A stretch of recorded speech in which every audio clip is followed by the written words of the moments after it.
Ito mga kasupang unang araw ng ating Vietnam rice na direct seeding, kailangan nating isprayin to ng pambuto para hindi agad sumibol yung mga binhi ng damo.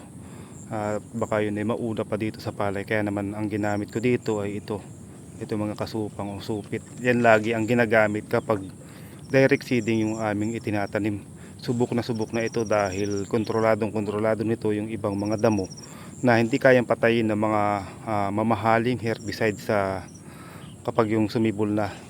So bali ang paggamit ito mga kasupang ay ang ginagamit namin ay 100 ml kada isang tangke.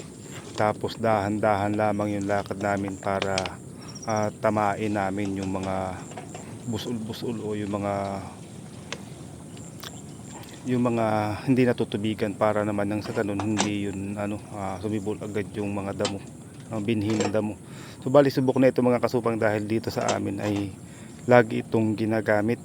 So bali kung may makakaligtas man dito sa ating herbicide nito, aba ay di karit na yung susunod yan dahil napakamahal na mga herbicide ngayon.